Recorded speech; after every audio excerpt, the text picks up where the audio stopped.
Madam Secretary, we're ready to begin. Good morning, Mr. Chairman.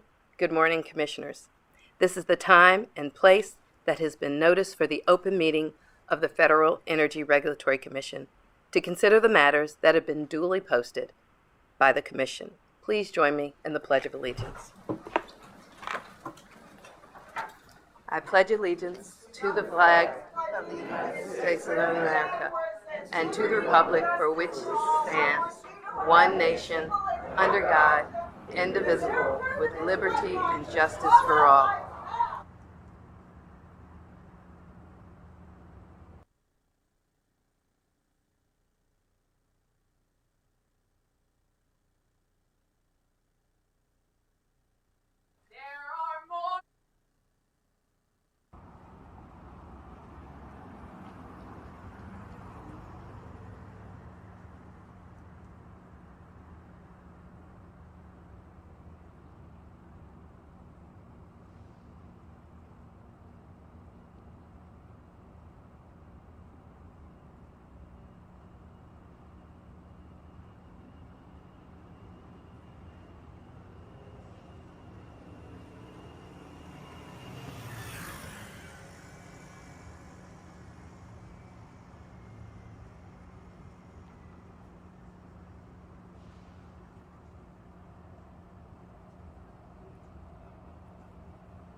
Commissioners, since the July open meeting, the Commission has issued 108 notational orders. Thank you, Mr. Chairman. Thank you, Madam Secretary. Good morning. It's great to see everybody, and I hope you had a restful August. It's going to be a busy fall, I think, so hope we got some rest. I was going to start and talk about music, but we just had a little musical interlude. But do want to mention that this morning's music was courtesy of our newest office, the Office of Public Participation. Now, we have a different approach now, I think, because it used to be, you used to call in and listen to it over the computer. But now I think this is the first month we're actually streaming our commission meetings over YouTube. So we have a different approach, and I think you have to have the music playing here in the room. So it's a good incentive for those of you that really want to hear the music that you can come to the commission meeting. Otherwise, I don't think you can hear it anymore listening in on YouTube. But I'm really disappointed that first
well, just to finish off what I was saying, the Office of External Affairs is up next, and they have a lot of work cut out for them. All the great music that's been chosen by our colleagues here, as well as the various offices that have participated so far. So we look forward to what they come up with next.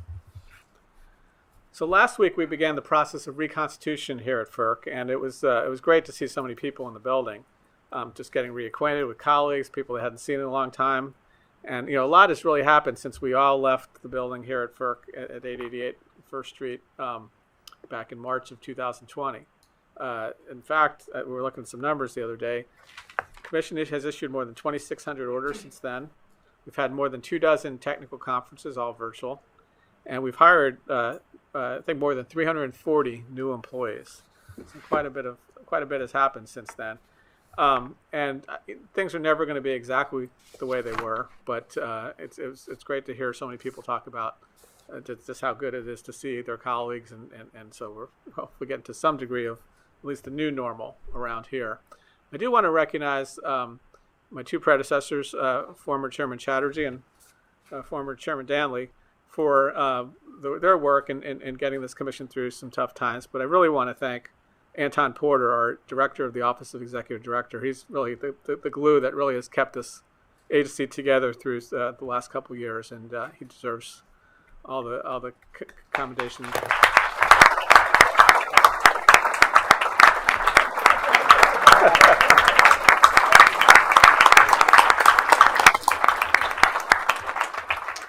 Very good timing, Anton.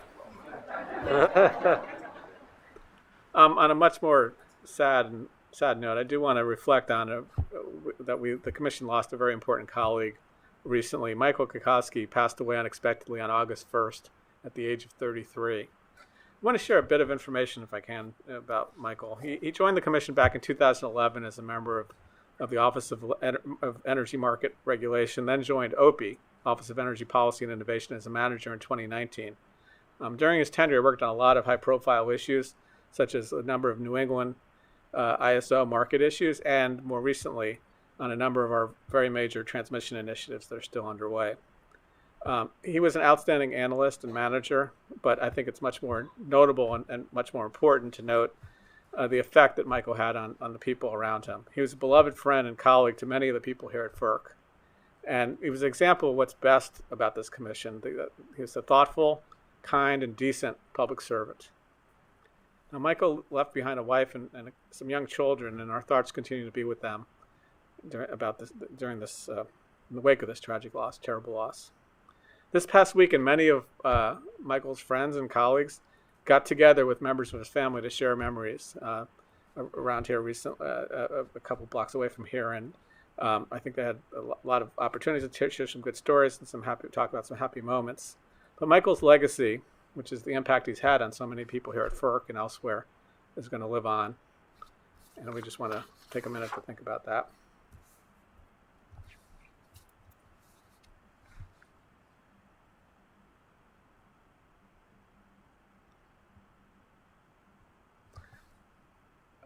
I also want to send out our thoughts today to the people of Puerto Rico as they recover from Hurricane Fiona. Although it struck as a Category 1 storm, I think people probably saw in the news, some areas of the island got more than 30 inches of rain. Now, they're still in the process of recovery. I understand more than half of the island still remains without power. FERC doesn't have any jurisdiction over the electric grid. We do have jurisdiction over the Ecoelectrica LNG regasification terminal, which supplies gas to some of the electric generators on the island. We're continuing to monitor the situation, having discussions with them as they try to get it back up and running, and that will obviously have an important impact, not only on providing gas to the island, but also in terms of the restoring electric service on the island as well. So we continue, and I know PHMSA as well, another agency responsible. We continue to work with PHMSA to make sure that when they do restore operations and services, that they do so in a reliable and safe manner. I also want to take a minute to commend the California ISO. I think everyone recognizes that the region, California, and a good part of the West suffered extremely high temperatures, extreme heat wave a couple weeks ago. Just looking at some of the numbers, Sacramento was 116 degrees, San Jose 109 degrees, Santa Rosa 115, Redwood City 110, Death Valley 123 degrees. And this is, in September. It wasn't even the height of the summer. I don't want to belabor the point that the discussions we've had about weather, but it seems like we talk about weather every month, in large part because of the extreme weather situations, and this is just another example. And there were obviously a lot of other related impacts, wildfires that are still going on that had an impact on grid reliability, as well as the fact that when you run a bunch of power plants, especially in hot weather, older power plants in particular, continuously run them, some of them break down after a while. So California ISO had a number of challenges, and they did an amazing job of getting through it without having to engage in rolling blackouts. I think there's a couple of things I wanted to takeaways I wanted to talk about. First of all, energy storage. We had a conversation with the ISO earlier this week, and apparently their energy storage performed very well, extremely well, and had a big part in keeping the lights on. Secondly, demand response. Demand response has played an important role in California for a while now. Really stepped up. Demand response and conservation both stepped up and really played a significant role when the grid was most stressed. And then third, energy imports. California was able to receive a lot of power from Arizona and some neighboring states in the Northwest as well. And I think that, again, makes the point that we've been talking about here for a while, that it's very important to have sufficient amounts of intra-regional and intra-regional transmission capacity to be able to import power when you need to and have states rely on each other during these emergency types of times. And so I think it's, again, there's a lot more to learn. I'm sure the ISO is going to delve into some more lessons learned, but I think those are some of the immediate takeaways I think it's important to think about as we move forward. And then finally, I want to just briefly discuss the forum that the Commission hosted in Burlington, Vermont recently, where all 5 of us attended. It was a gas electric forum focusing on winter reliability issues for New England, both gas and electric reliability issues going into this coming winter and the future winters. And I thought we had an excellent discussion. We had a number of panelists representing a broad range of issues, from interest from utilities, gas companies, reliability, NERC and other reliability organizations, environmental groups, and other industry experts, and of course, state representatives. We had a number of state representatives that participated as well. And I thought it was a very open and frank discussion. There are clearly challenges as we move forward. I think I just wanted to list a couple takeaways I had from that conference. The first one is, the region is still heavily reliant on LNG imports, and that's just not sustainable. In the short term, it might be necessary to continue that reliance, but in the long term, it's just not sustainable. The region can't continue to do that, in large part because obviously there are concerns about supply disruptions. There are also concerns about cost, and so there are other opportunities out there. There's electric transmission. There's other alternative sources of generation, more diverse sources of generation. The region has amazing potential in terms of offshore wind, for instance. Those are I think, ideas or issues that I think the region needs to take a look at in terms of relying on a going forward basis. I think the ISO also needs to consider market changes, and we've considered some of them here on a back and forth basis. But I think it's very important to consider market changes, such as a seasonal market, to incentivize generators to make arrangements that provide more assurance that there's going to be fuel supply when it's needed on the coldest days of the year. And I think, and this is another thing I think that came out of the conference. I think is very important. There needs to be significant additional amounts of analysis. I think a number of the states pointed this out, that if New England ISO says this is going to be a problem, this is going to be a problem, this is going to be a problem, they need to back that up with additional analysis. And I think that would be very helpful on a going forward basis.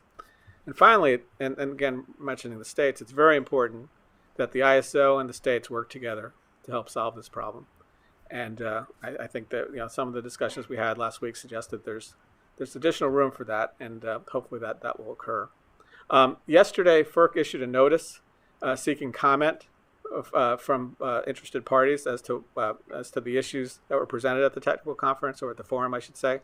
And there will be further discussion about that as we go forward. I'm looking forward to reading those comments and getting some more thoughts as to what FERC may do or maybe should do with related to this issue. But I intend for the Commission to stay involved in this issue. We're going to continue to monitor, continue to talk to our colleagues both in New England, the New England ISO, and the states, and obviously other stakeholders as well, because it's an issue that's just not going to go away, so we need to be involved in it. With regard to today's agenda, I'm going to say more about E1 when it's presented a little bit later on. Right now, I did want to briefly mention E2, which is an order where we are directing utilities to submit information related to the market-based rate relational database that should have already been filed. These are companies that hadn't filed on time. Now, I want to make a point here that since we issued the Sunshine Agenda notice last Thursday, a number of companies on the list actually came in and either submitted their filing or requested additional time. So today's orders that we're issuing today reflect the update in terms of those companies that have already filed, or again, those who have sought additional time. So it's not just last Thursday. There's more information related to it's based on what they submitted this particular week. It's a response to that as well. So you'll see that when you see the orders that come out from E2 after we move through that. So with that, I'm going to turn it over to our colleagues for their opening statements and start with Commissioner Danley. Thank you, Mr. Chairman. So I just want to talk about two orders, but first I'm going to mention one thing about California. I've been sounding the alarm about California for ages, and I was quite worried when they went into the hot weather before that there was going to be catastrophic failure. It is true that various resources played a part, especially on the margins in keeping the system operating, but a clear-eyed and accurate assessment, if we actually look at where the power came from, natural gas was the reason that those lights stayed on. That is the simple fact of the matter. And so I think we can extol the virtues of any contributions in their proper measure, but we have to remember that it was gas. I don't remember the exact percentage, but it was very high that kept things operating. That's just so that people have the correct paradigm and lens through which to view California. So two orders, very briefly. The first is the ISO New England remand order.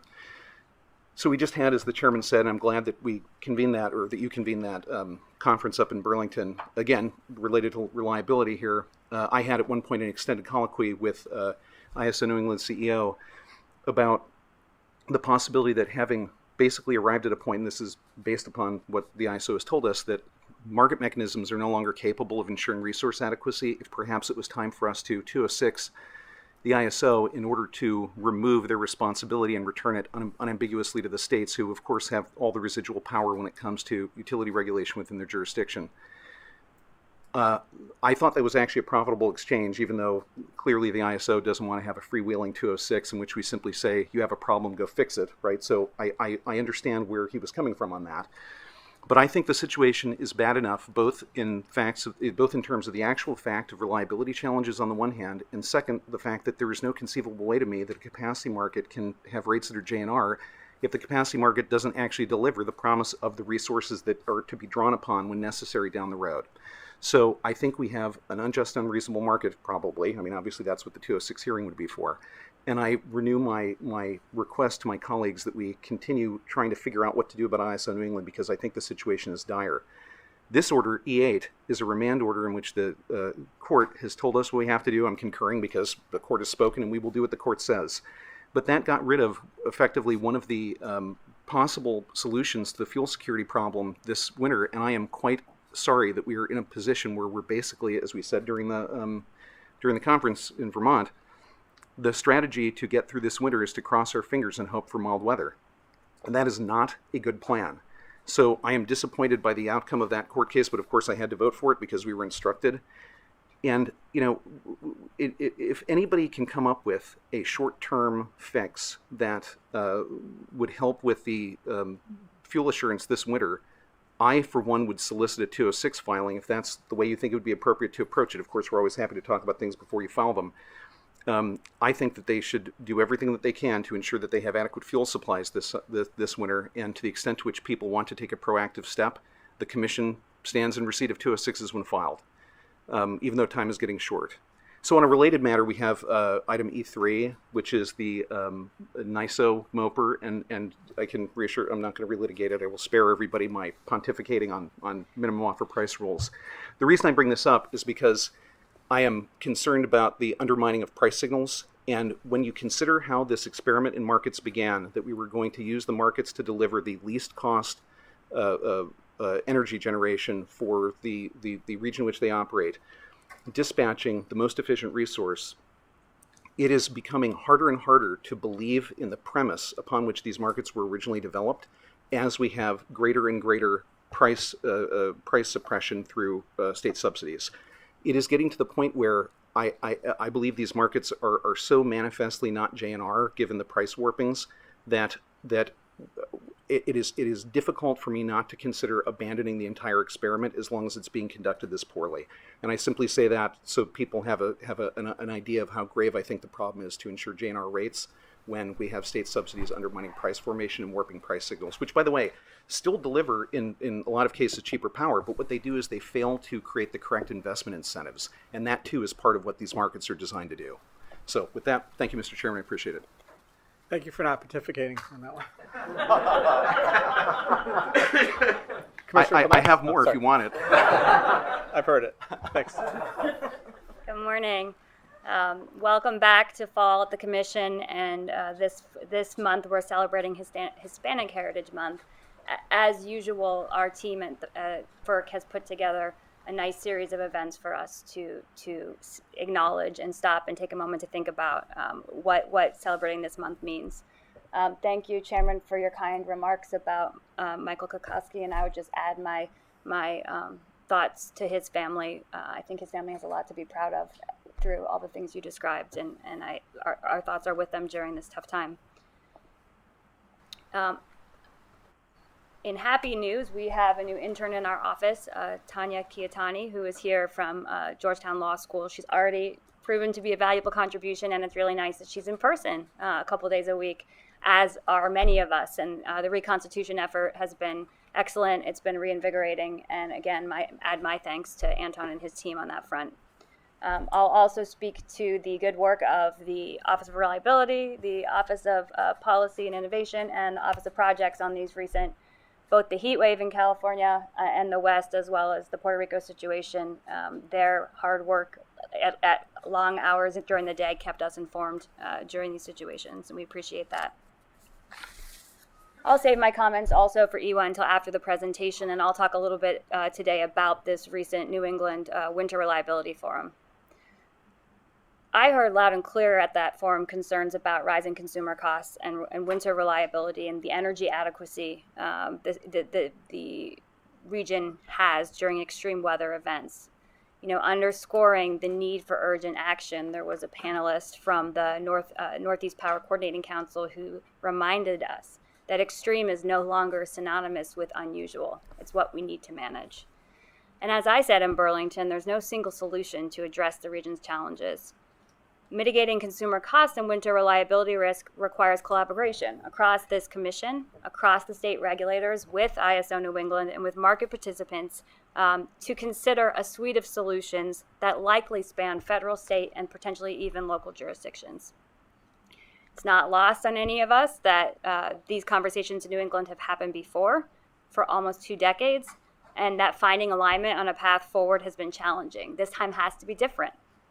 One of my primary takeaways is that the Commission can and must lead, to the Chairman's point, in charting a course that will finally begin moving the gears forward towards real solutions. It is no longer acceptable to sit back, to wait and see what the region might bring forward at some point.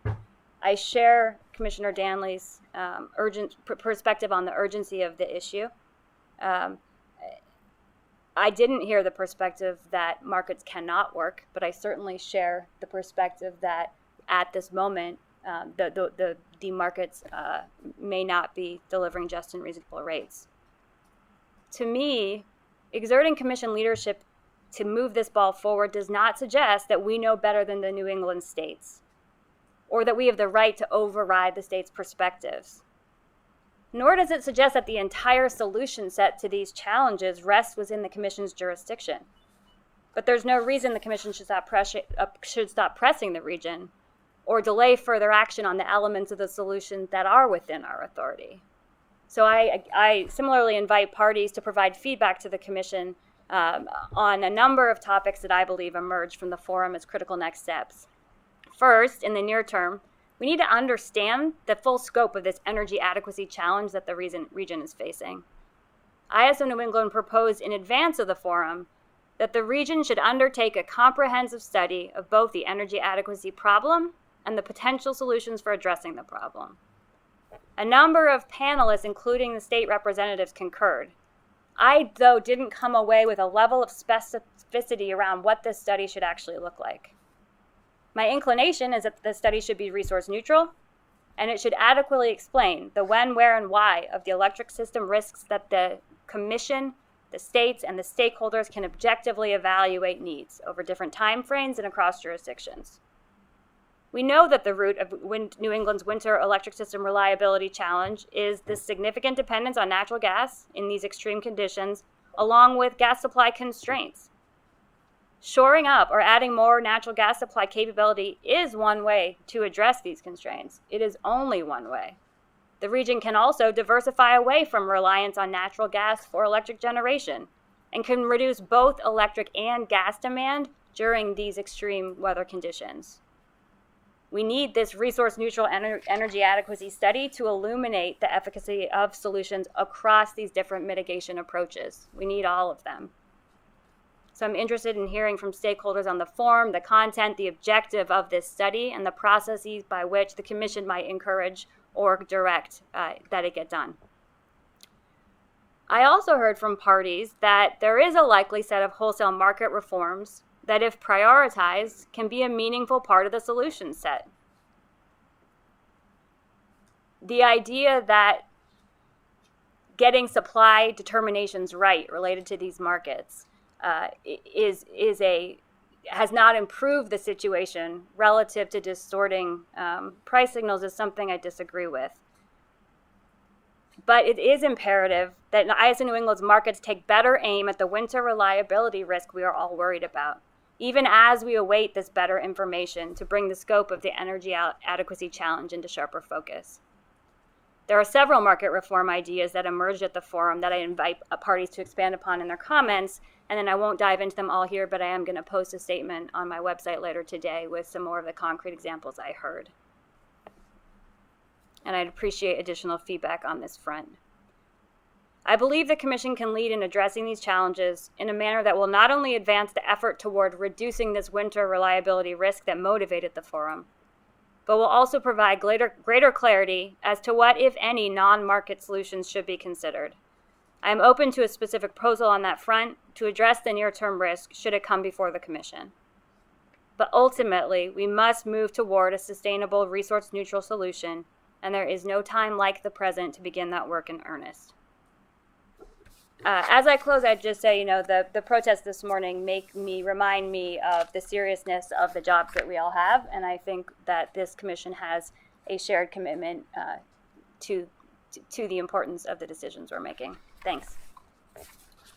Thanks, Commissioner Clements. Commissioner Christie.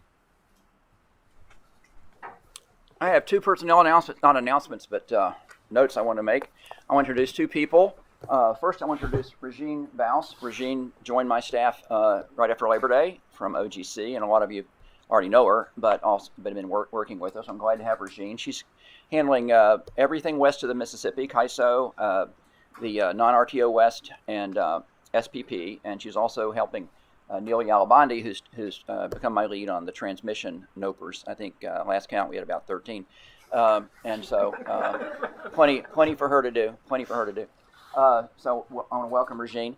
Also, I want to introduce Ashley Ingebrigtsen. Ashley has actually been my confidential assistant and scheduler for well over a year, but due to an organism called COVID and the building being closed last year, and then she went on maternity leave, many of you have worked with Ashley virtually or by telephone, and so I wanted to prove she's not AI, she's actually a real person. So if you work with Ashley on scheduling and administrative matters, please come introduce yourself, and so everybody can get to know her in person. So I want to make sure everybody gets that opportunity today. Moving on from non-personnel matters, I want to note just a couple items today on the first on the comments from Commissioner Clements and Commissioner Danley about the New England forum we had, which was very informative. I think there is a serious matter with reliability and how the RTO markets are positioned to deliver reliability.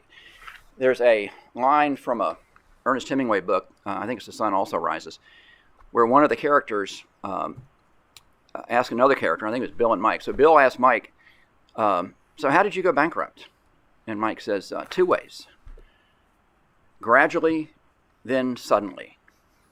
And I think when it comes to RTO markets, which are not markets, never have been markets, they are administrative constructs that were set up to provide the missing money when the utilities restructured 20-some years ago. Whether they're still providing reliability and more importantly, whether they're providing it at just and reasonable rates, I think is a serious question. And I think, I think they're moving from the gradually phase to the potentially the suddenly phase. And I think we're going to have to grapple with that as we look at the future here.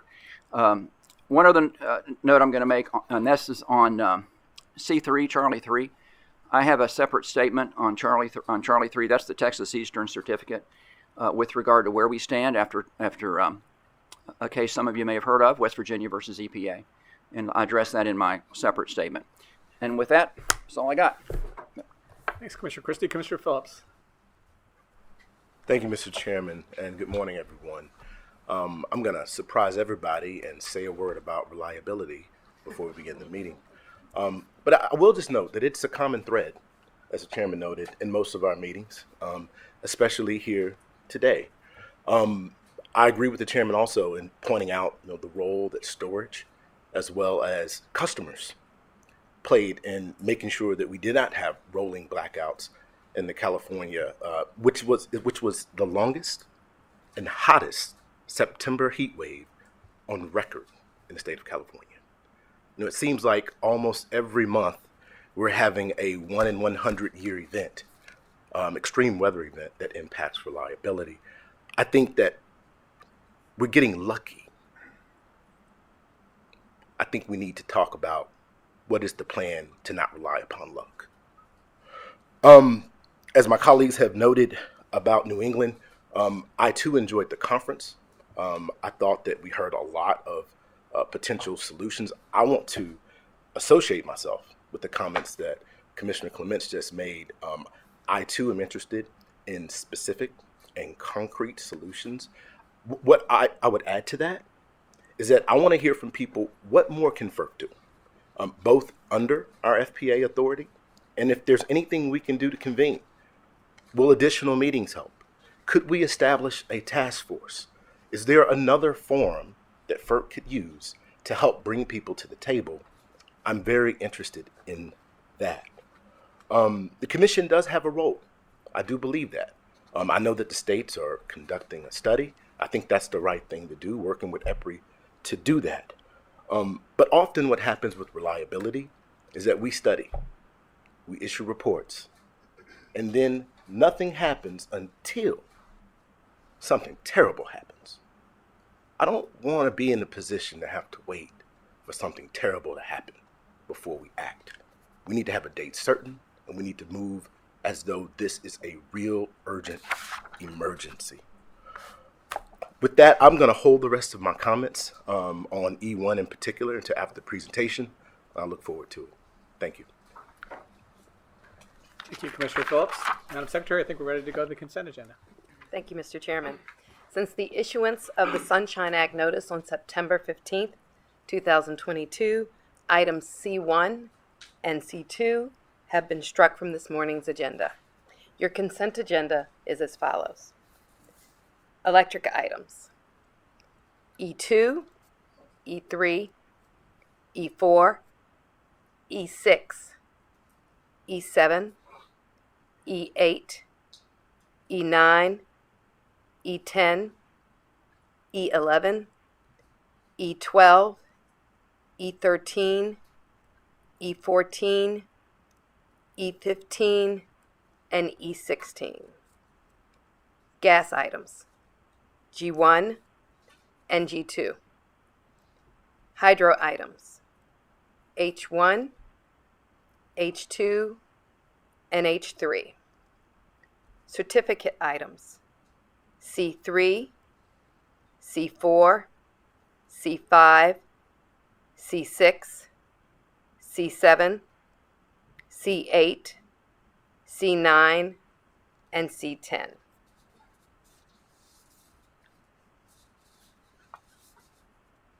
As to E1, Commissioner Phillips is concurring with a separate statement. As to E3, Commissioner Danley is dissenting with a separate statement, and Commissioner Christie is concurring with a separate statement. As to E8, Commissioner Danley is concurring with a separate statement. As to E11, Commissioner Danley is dissenting with a separate statement. As to E12, Commissioner Danley is dissenting with a separate statement. As to E13, Commissioner Danley is dissenting with a separate statement. As to H3, Commissioner Danley is concurring with a separate statement. As to C3, Chairman Glick and Commissioner Clements are concurring with a joint separate statement. Commissioner Danley is concurring in part with a separate statement. And Commissioner Christie is concurring with a separate statement. As to C7, Chairman Glick is concurring with a separate statement. Commissioner Danley is concurring with a separate statement. And Commissioner Clements, call that out of order, I apologize for that. Commissioner Clements is concurring with a separate statement. Madam Secretary, I think the C7 I'm concurring in part. And my office just told me, I apologize Great. for that. No, okay, just thank you. I want to read that again into the record. Commissioner Danley is concurring in part as to C7 with a separate statement. And Commissioner Clements is concurring with a separate statement. We will now take a vote on this morning's consent agenda. I will call for the vote for today's discussion and presentation item after they have presented and the commissioners have given their remarks. The vote begins with Commissioner Phillips. I vote aye. Commissioner Christie. Again, noting my concurrence in E3, which is the New York ISO case, and C3, the Texas Eastern case, I vote aye. Commissioner Clements.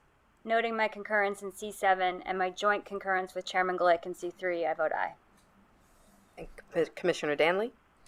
Noting my dissents in E3, E11, E12, and E13, my concurrences in E8 and H3, and my concurrences in part in C3 and C7, I vote aye. And Chairman Glick. Noting my joint concurrence with Commissioner Clements in C3 and my concurrence in C7, I vote aye. We are now ready to move on to the discussion and presentation item for this morning. It's item E1, concerning a proposed notice of proposed rulemaking regarding cybersecurity.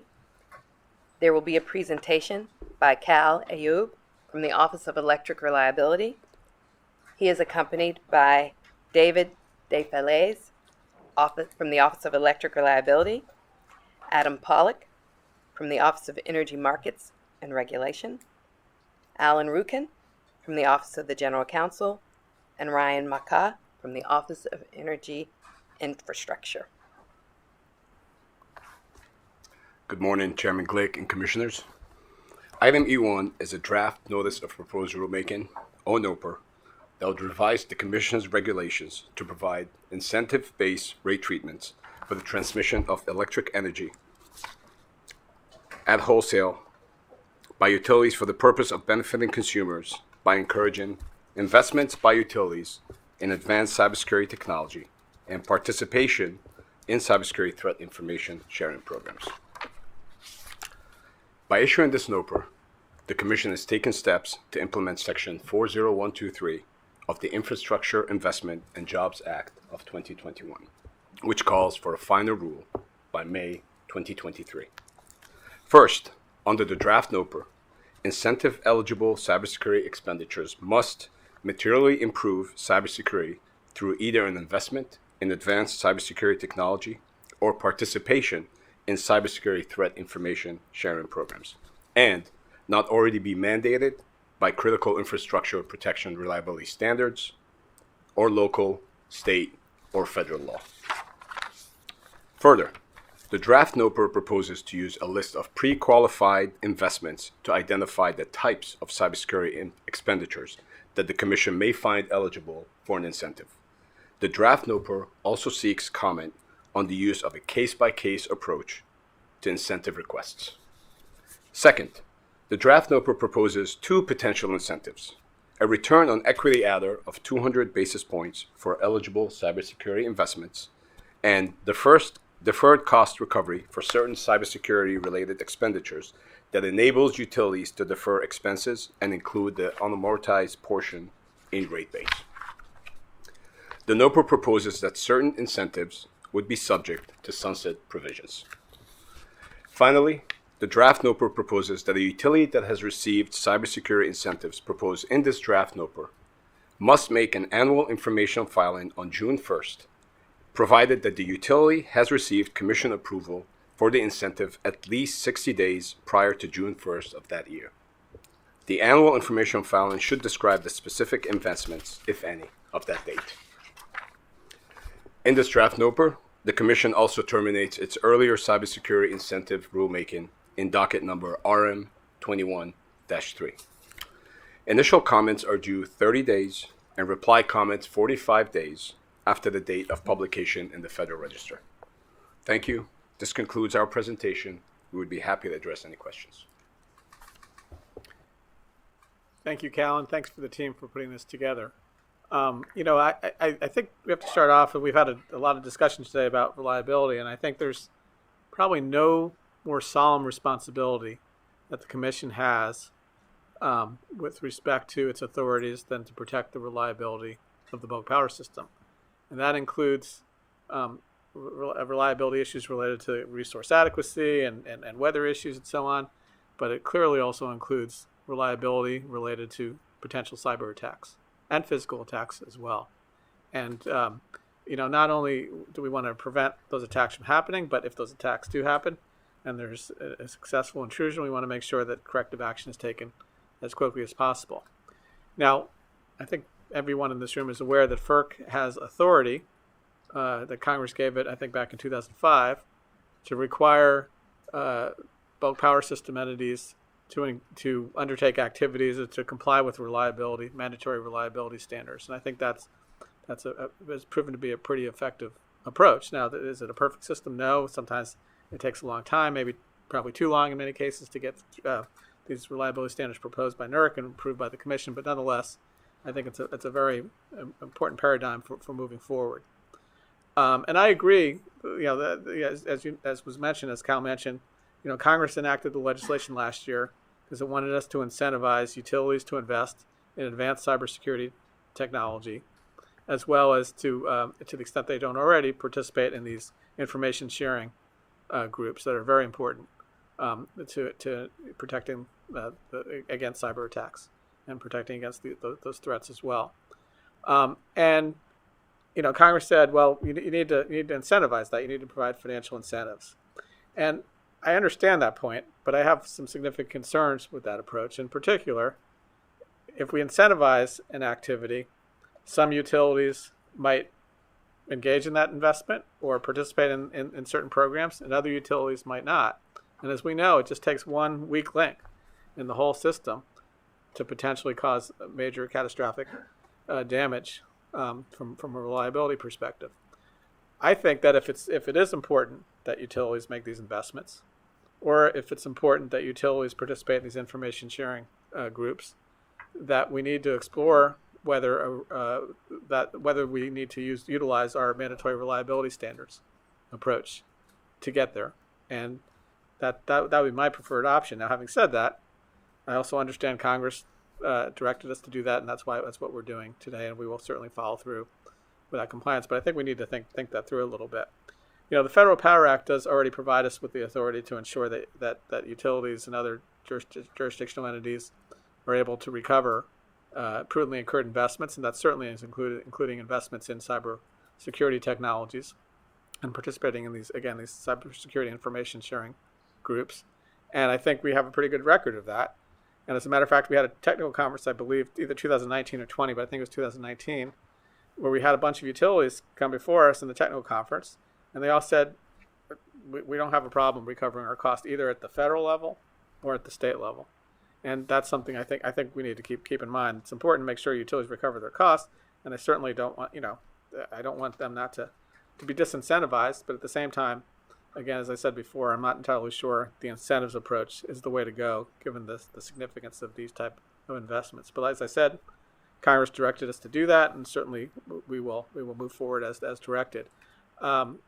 We've asked a series of questions that Cal mentioned in the NOPR, and certainly look forward to the comments. There's a number of issues we still have to work our way through, but look forward to reading those comments. And with that, I'll turn it over to Commissioner Danley for his comments. I have nothing. Thank you. Thank you. Commissioner Clements. Thanks, Chairman Glick, and thank you, Cal, and to the team and others who've been working on this proposal. in its State of the Markets report, NERC described the cyber threat that the electricity industry faces as something very compelling to me, both unprecedented and relentless. So it's always good to be focusing on these issues and thinking about how to improve. I think in this proposal, we've put forward a workable set of good ideas. I think the pre-qualified list is reasonable, and I look forward to stakeholders' comments on whether that list should be expanded or whether we hit the mark.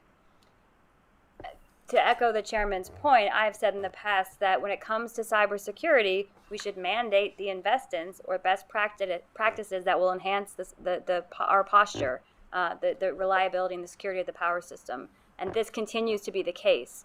Our SIP standards are foundational and are respected as strong and should stay as current as we can make them. Of course, it takes a long time to develop. It's a lengthy process to develop new SIP standards. And so as a practical matter, I'm interested in what role this proposal might play in helping to fill that gap relative to getting stronger rules in place, because the administrative process doesn't keep up with the ever-evolving threat. And I think with that, thanks again, and I look forward to the comments. Thanks, Commissioner Clements. Commissioner Christie. Yeah, first, thank you, team, for all the work you did on this. It's always a lot of work putting one of these NOPRs together. And I'm going to vote for the NOPR because, as I've said before, the P stands for proposed. So I'm willing to put it out there and allow comment. I share the chairman's concerns. The problem to me, and I'm going to wait to see comment on this, is the premise. No one on this commission is against cybersecurity. Everybody on this commission is strongly in favor of cybersecurity. Utilities are in favor of cybersecurity. They have no reason.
Did anybody hear anything I just said? Usually it doesn't take a mic. Not in a small room like this. But then the next thing this NOPR does, if there are properly classified expenditures as capital, meaning they're already going into rate base, the NOPR is going to give them a 200 basis point adder. 200 basis points. That is a lot. I mean, the ROE already is supposed to represent the market cost of equity capital. And now you're going to give them 200 basis points on top of that for doing what they ought to do anyway? I mean, there's a reason why these adders over the years have come to be known as FERC candy. They're really sweet for those who get it, but not to consumers who have to pay for it. Pretty sour to consumers. So the question is a 200 basis point adder even fair? Or is it just some more FERC candy? So these are the two things I'm concerned about. I look forward to hearing the comment, because again, it's a NOPR. We can always take comment. None of this means either I or anybody else up here on this commission is not in favor of cybersecurity. Of course we are. You know, the chairman's mentioned the SIP standards. There's other ways to get there. I think that what we have to ask is, are we just, throwing candy out there, or is this really, and look, I acknowledge the statute, okay? I acknowledge the statute says create an incentive. I acknowledge that. One might make the case that formula rate treatment itself is a pretty good incentive. Pretty good incentive right there. But I'm willing to wait and hear what other people say in their comments. So with that, thank you, team, for the work you did on this. Before going to Commissioner Phillips, we're going to go to Commissioner Danley for a second. Thank you. So I appreciate it, Mr. Chairman. I just want to respond to that. So I appreciate every single thing that you just said.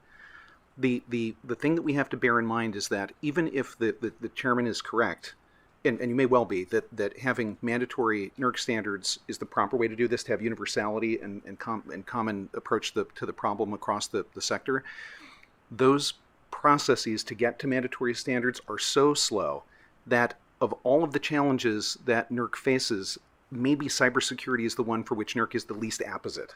And so it is a slow process in what is probably the fastest moving field in our security concerns.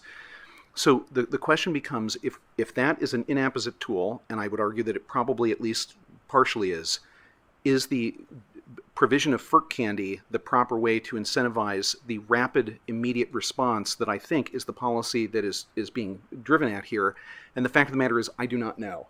We have to see what the comments are, and I share a lot of Mark's queasiness over the structure of it, but I can't imagine a reason not to vote for this because it at least is an attempt to hit both of those requirements. I just felt I had to elucidate that. Thank you, Commissioner Danley. Commissioner Phillips. Commissioner Danley, I'm never going to let you go ahead of me again. Completely stole my thunder. I'm sorry about that. No, it's okay.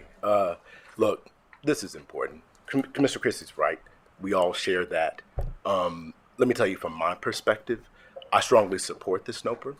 And the reason why I think it's a reasonable approach. It's a compromise, if you will. We have to do it. Congress and the White House, they've told us to do it. I, for one, do think that the mandatory SIP reliability standards, they are a great foundation. I think they are world-class for what they instruct utilities and regulated entities to do. The problem is, as everyone has pointed out, they just take too long. They simply take too long. And so you don't have to look further than Colonial Pipeline or here at home or looking abroad at what's happening in Ukraine to know that our vigilance on this issue, we can't take it for granted. We absolutely need to make sure that our utilities don't do the bare minimum, but they're reaching for the sky when it comes for cybersecurity. I'm not in favor of open-ended or perpetual incentives. This has a time limit on it. There's a 5-year limit on these proposed incentives. I think that's right. I want to get comments from people on whether the duration is correct. The last thing I'll say is this. What we don't want to do in the near term is look back years from now in the wake of some catastrophic, successful cyber attack and say, if only we had done a little bit more. Thank you, Mr. Chairman. Thank you, Commissioner Phillips. Madam Secretary, I think we're ready to go to a vote. Thank you, Mr. Chairman. We are now ready to take a vote on item E1. The vote begins with Commissioner Phillips. Noting my concurrence, I vote aye. Commissioner Christie. Aye. Commissioner Clements. Aye. Commissioner Danley. Aye. And Chairman Glick. Aye. That concludes our discussion and presentation items for this morning. Thank you, Madam Secretary. I just want to close with one item. Just want to take this opportunity to mention that, remind people that we actually have a technical conference scheduled for October 6th. I think it's going to be an in-person technical conference here, so that's our first one here in a while. But it's a very important subject. It's on cost oversight and transmission cost containment. As I think everyone knows, I don't know if it's 13 NOPRs, but we're in the middle of a set of NOPRs related to transmission, very important issues. And one of the most important issues as we're talking about here is we know this is going to cost a lot of money to make the investments that people are talking about that need to be made for transmission, for reliability, for the transition to the clean energy future and everything else. And we need to make sure that consumers are adequately protected and that consumers get the best bang for the buck. So I look forward, I think we have a series of very good panels and panelists, and look forward to that discussion. And I just want to remind people, I think it would be helpful to follow it either on YouTube, I think it is, or certainly in person. But I think it's going to be a great discussion. So with that, I'll turn it over to our colleagues for their final comments and start with Commissioner Danley. Nothing else. Thank you. Thank you. Commissioner Clements. Thank you. I'll just add congratulations to Commissioner Christie's new staff member and confidential assistant, who it's nice to see in person. Thanks. Commissioner Christie. You must have 21. Commissioner Phillips. I just want to say I forgot to thank the team for the NOPR and the work they put in on it, and that's all that I have. Thank you. With that, we stand adjourned.